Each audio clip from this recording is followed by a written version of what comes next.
Yes, everyone. Where is everyone?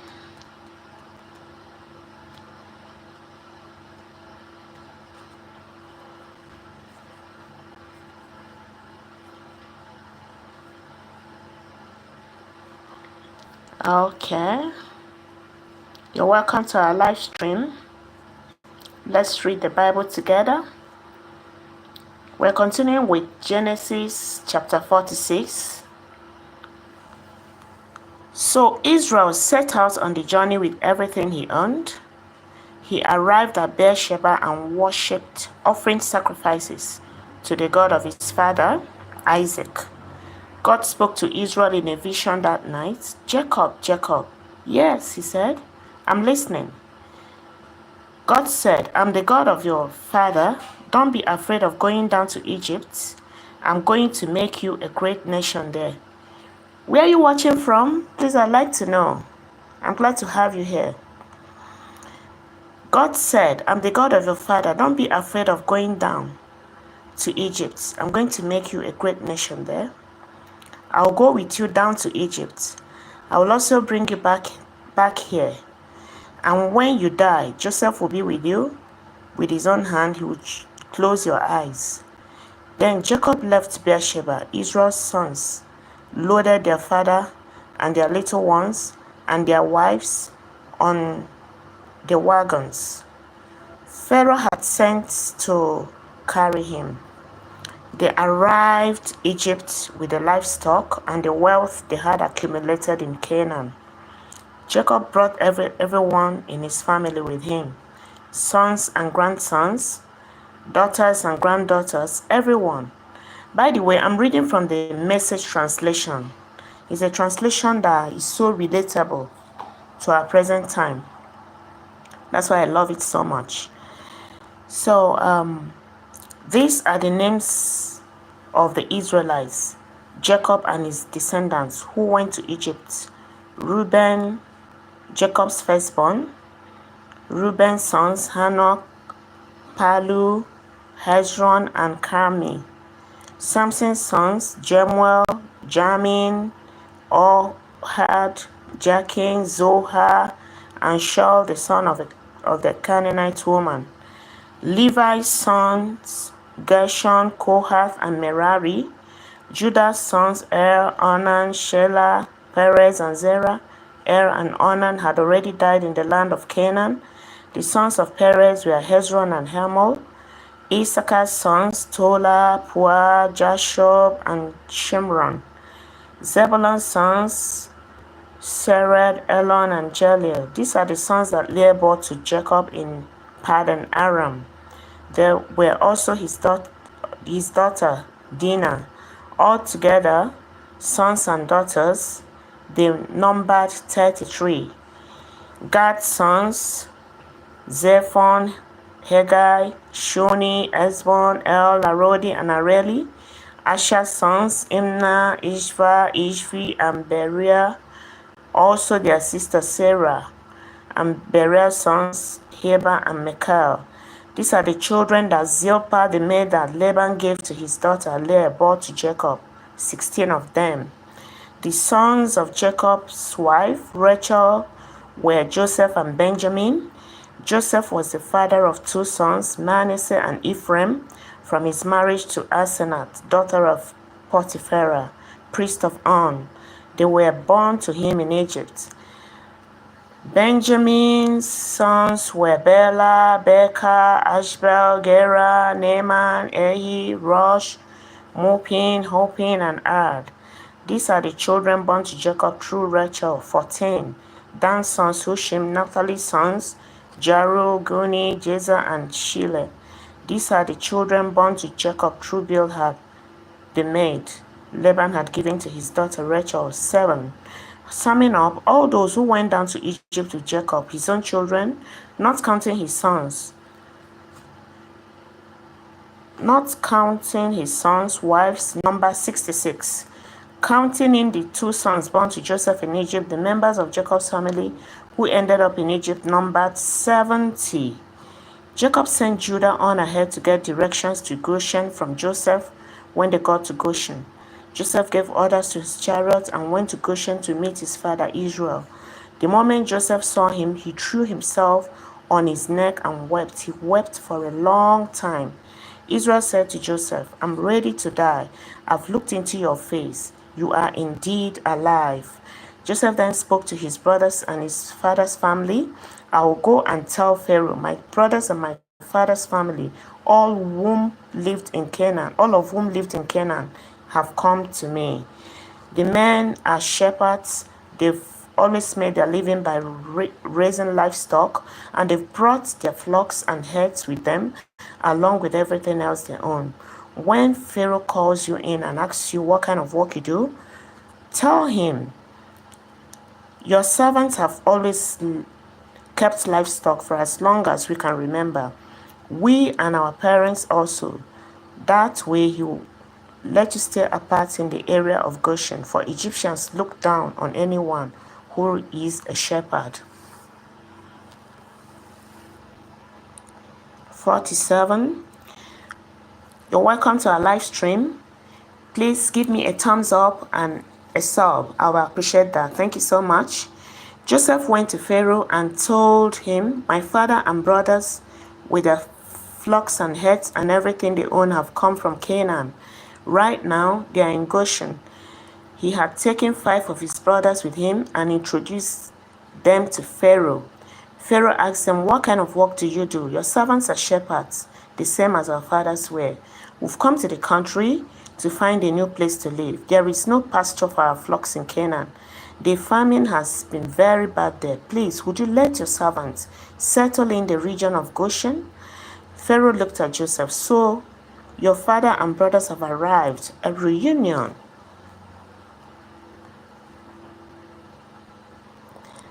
Okay. Thank you for joining. Thank you for joining. I appreciate you here. I would like to know where you're watching from. Egypt welcomes them. Settle your father and brothers on the choicest land. Yes, give them Goshen. And if you know any among them that are especially good at their work, put them in charge of my own livestock. Next, Joseph brought his father Jacob in and introduced him to Pharaoh. Jacob blessed Pharaoh. Pharaoh asked Jacob, how old are you? Jacob answered Pharaoh, the years of my sojourning are 130, a short and hard life and not nearly as long as my ancestors were given. Then Jacob blessed Pharaoh and left. Joseph settled his father and brothers in Egypt, made them proud owners of choice land. It was a region of barrenness, that is Goshen, just as Pharaoh had ordered. Joseph took good care of them, his father and brothers and all his father's family, right down to the smallest baby. He made sure they had plenty of everything. The time eventually came when there was no food anywhere. The famine was very bad. Egypt and Canaan alike were devastated by the famine. Joseph collected all the money that was to be found in Egypt and Canaan to pay for the distribution of food. He banked the money in Pharaoh's palace. When the money from Egypt and Canaan had run out, the Egyptians came to Joseph. Food, give us food. Are you going to watch us die right in front of you? The money is all gone. Joseph said, bring your livestock. I'll trade your food for livestock since your money is run out. So they brought Joseph their livestock. He traded them food for their horses, sheep, cattle, and donkeys. He got them through that year in exchange for all their livestock. When that year was over, the next year rolled around and they were back saying, Master, it's no secret to you that we are broke. Our money is gone and we've traded you all our livestock. We've nothing left to barter but our bodies and our farms. What use are our bodies and our land if we stand here and starve to death right in front of you? Trade us food for our bodies and our land. We'll be slaves to Pharaoh and give us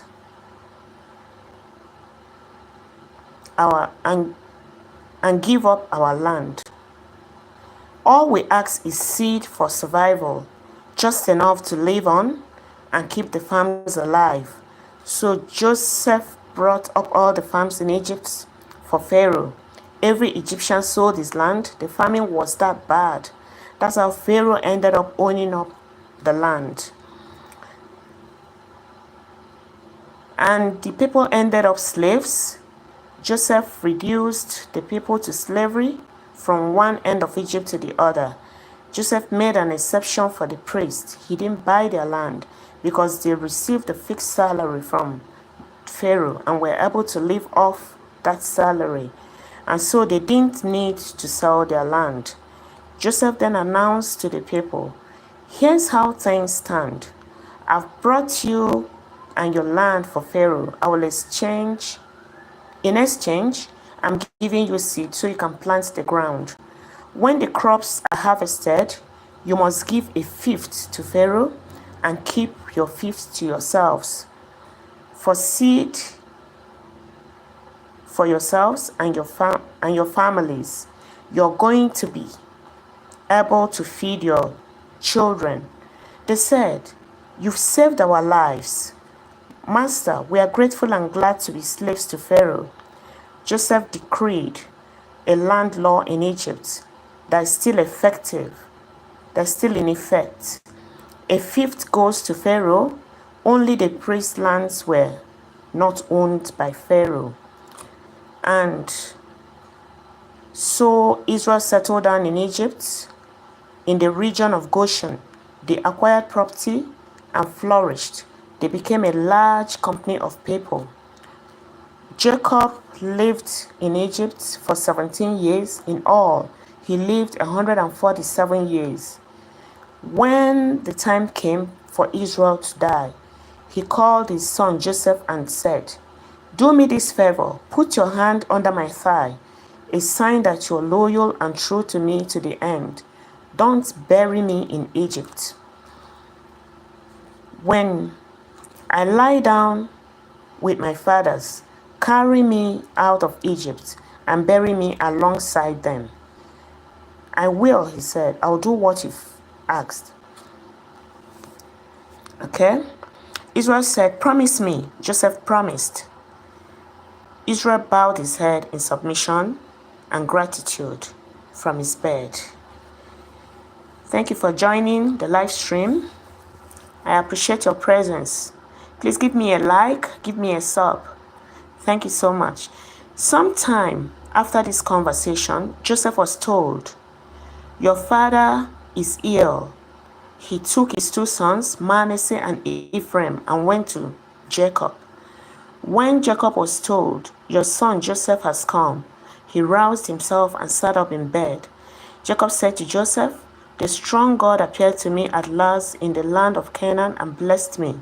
He said, 'I'm going to make you prosperous and numerous, turn you into a congregation of tribes, and I will turn this land over to your children coming after you as a permanent inheritance.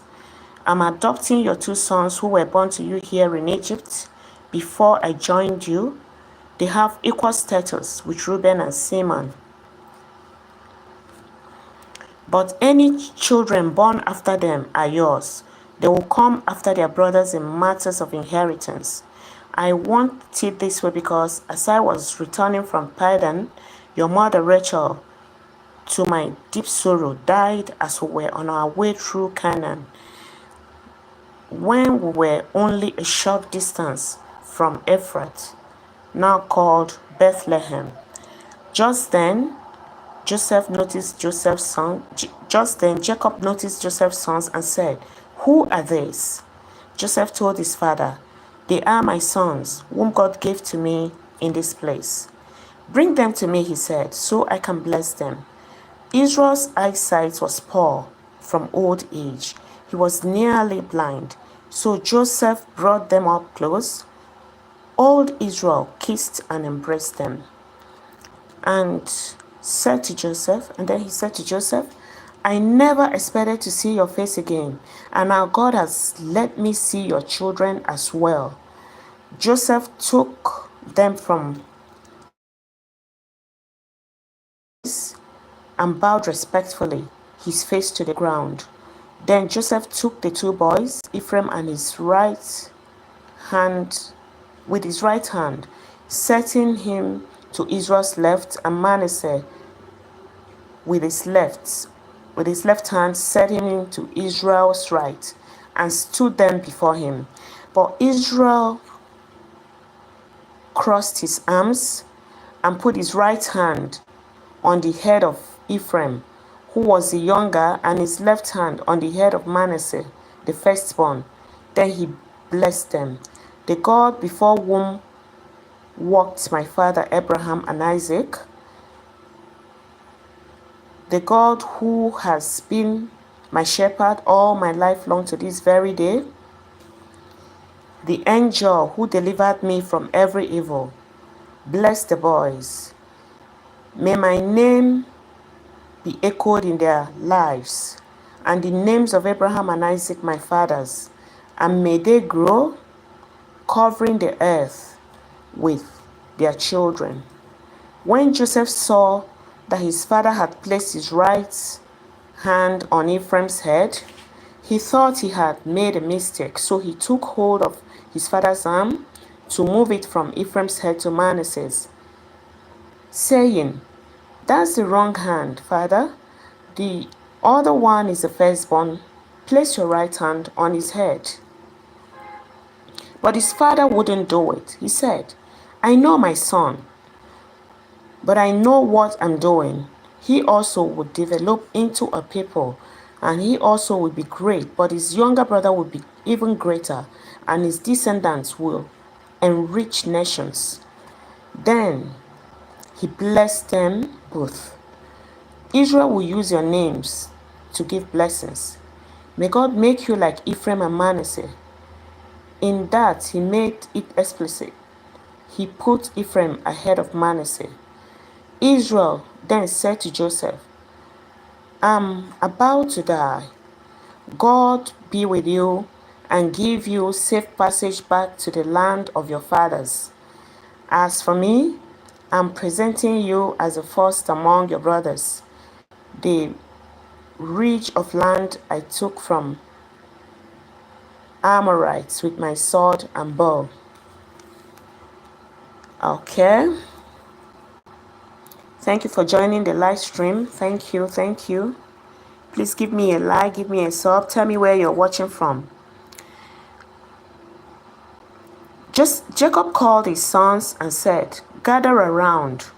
I want to tell you what you can expect in the days to come. Come together, listen, sons of Jacob. Listen to Israel, your father. Reuben, Bogasluit. Jesus is the truth. Hell is real. We all sin. He died on the cross to pay for our sins, was buried and rose again the third day. Put your faith in him alone to save you. Trust in what he did for you. Jesus saves, our works done." You're very right, Bogasluit. Thank you for this comment.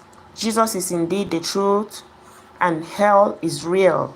Thank you so much for reminding us. Okay, we've been reading from the book of Genesis chapter 1 for the past few days now, and we are in chapter 49 now, just remaining a chapter for us to go. Thank you for joining. Where are you watching from, Bogasluit? Thank you so much. Jacob called his sons and said, "Gather around. I want to tell you what you can expect in the days to come. Come together. Listen, sons of Jacob. Listen to Israel, your father. Reuben, you are my firstborn, my strength, first proof of my manhood, at the top in honor and at the top in power.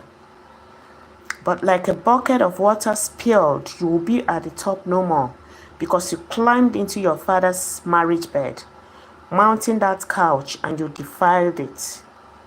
Simeon and Levi are two of a kind, ready to fight at the drop of a hat. I don't want anything to do with their vendettas. I want no part in their bitter fates. They kill men in fits of temper, slash oxen on a whim." By the way, I'm reading from the Message translation. It's a very interesting translation. "A curse on their uncontrolled anger, on their indiscriminate wrath. I'll throw them out with the trash. I'll shred and scatter them like confetti throughout Israel. You, Judah, your brothers will praise you, your fingers on your enemies' throat, while your brothers honor you. You are a lion's cub, Judah. Become fresh from the kill. My son, look at him, crouched like a lion, king of beasts. Who dares mess with him? The scepter shall not leave Judah. He will keep a firm grip on the command staff until the ultimate ruler comes and the nations obey him.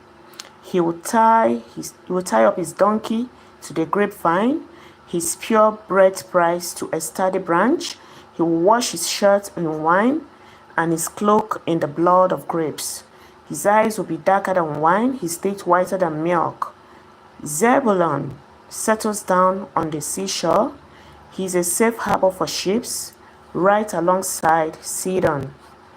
Issachar is one tough donkey crouching between the corrals. When he saw how good the place was, how pleasant the country, he gave up his freedom and went to work as a slave. Dan will handle matters of justice for his people. He will hold his own just fine among the tribes of Israel.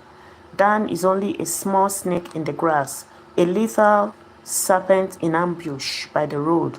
When he strikes a horse in the hill and brings his huge rider crashing down, I wait in hope for your salvation, God. God will be attacked by bandits, but he will trip them up. Asher will become famous for rich foods, candies and sweet fit for kings. Naphtali is a deer running free and gives birth to lovely fawns. Joseph is a wild donkey by a spring. Spirited donkeys on a hill. The Achaeans with malice attacked, shooting their hate-tipped arrows, but he held steady under fire. His bow of fame, his arms limber with the backing of the champion of Jacob, the shepherd, the rock of Israel. The God of your father, may he help you, and may the strong God, may he give you his blessings. Blessings tumbling out of the skies, blessings bursting up from the earth, blessings of breast and womb. May the blessings of your father exceed the blessings of the ancient mountains, surpass the delights of the eternal hills. May they rest on the head of Joseph, on the brow of the one consecrated among his brothers. Benjamin is a ravenous wolf. All morning he gorges on his kill. At evening divides up what's left over. All these are the tribes of Israel, the 12 tribes, and this is what their father said to them as he blessed them, blessing each one with his own special farewell blessing.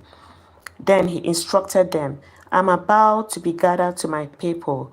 Bury me with my fathers in the cave, which is in the field of Ephron the Hittite, the cave in the field of Machpelah, facing Mamre, in the land of Canaan, the field Abraham brought from Ephron the Hittite for a burial plot. Abraham and his wife Sarah were buried there.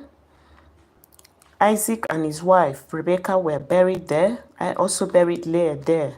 The field and the caves were bought from the Hittites. Jacob finished instructing his sons, pulled his feet into bed, breathed his last, and was gathered to his people. Wow, now the final chapter of the book of Genesis. For the past 1 week, we've been on a challenge. We've been reading from chapter 1, and right now we're in the last chapter. Thank you for stopping by. Thank you so much. Please give me a like, give me a sub. All right. Joseph threw himself on his father, wept over him, and kissed him. Joseph then instructed the physicians in his employ to embalm his father. The physicians embalmed Israel. The embalming took 40 days. The period required for embalming, there was public mourning by the Egyptians for 70 days. When the period of mourning was completed, Joseph petitioned Pharaoh's court, "If you have reason to think kindly of me, present Pharaoh with my request. My father made me swear, saying, I'm ready to die. Bury me in the grave plot that I prepared for myself in the land of Canaan. Please give me leave to go and bury my father, then I'll come back." Pharaoh said, "Certainly, go and bury your father, as he made you promise under oath." So Joseph left to bury his father, and all the high-ranking officials from Pharaoh's court went with him, all the dignitaries of Egypt. Joining Joseph's family, his brothers, and his father's family, their children and flocks and herds were left in Goshen. Where are you watching from? Thank you for stopping by. Welcome to Unique Prayer Corner. Thank you for tuning into our live stream. Okay, joining Joseph's family, his brothers and his father's family, their children and flocks and herds were left in Goshen. Chariots and horsemen accompanied them. It was a huge funeral procession. Arriving at the Atad threshing floor, just across the Jordan River, they stopped for a period of mourning, letting their grief out in a loud and lengthy lament. For 7 days, Joseph engaged in these funeral rites for his father. When the Canaanites who lived in that area saw the grief being poured out at the Atad threshing floor, they said, "Look how deeply the Egyptians are mourning." That is how the site at the Jordan got the name Ebel Mizraim, meaning Egyptian lament. Joseph's sons continued to carry out his instructions to the letter. They took him onto Canaan and buried him in the cave in the field of Machpelah, facing Mamre, the field that Abraham had brought as a burial plot from Ephron the Hittite. After burying his father, Joseph went back to Egypt. All his brothers who had come with him to bury his father returned with him. After the funeral, Joseph's brothers talked among themselves, "What if Joseph is carrying a grudge and decides to pay us for all the wrong we did him?" So they sent Joseph a message before his death. Your father gave this command: "Tell Joseph, forgive your brothers' sins. All that wrongdoing they did treat you very badly. Will you do it? Will you forgive the sins of the servants of your fathers? Will you forgive the sins of the servants of your father's God?" When Joseph received their message, he wept. Then the brothers went in person to him, threw themselves on the ground before him and said, "We'll be your slaves." Joseph replied, "Don't be afraid. Do I act for God? Don't you see? You planned evil against me, but God used those same plans for my good. As you see all around you right now, life for many people. Easy now.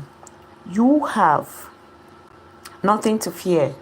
I'll take care of you and your children," he reassured them, speaking with them heart to heart.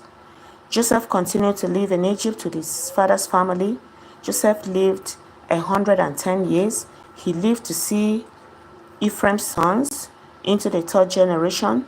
The sons of Machir, Manasseh's sons, were also recognized as Joseph's. At the end, Joseph said to his brothers, "I'm ready to die. God will most certainly pay you a visit and take you out of this land and back to the land he so solemnly promised to Abraham, Isaac, and Jacob." Then Joseph made the sons of Israel promise under oath, "When God makes his visitation, make sure you take my bones with you as you live here." Joseph died at the age of 110 years. They embalmed him and placed him in a coffin in Egypt. Oh, that's the end of the entire book of Genesis. We've actually been reading from chapters 1, and today we ended it at chapter 50. Thank you so much for stopping by. Where are you watching from? I'd like to know. I appreciate your presence. Can you please give me a like and a sub, please? Thank you. Thank you so much. Thank you so much. Thank you. Thank you. See you next time. Thank you.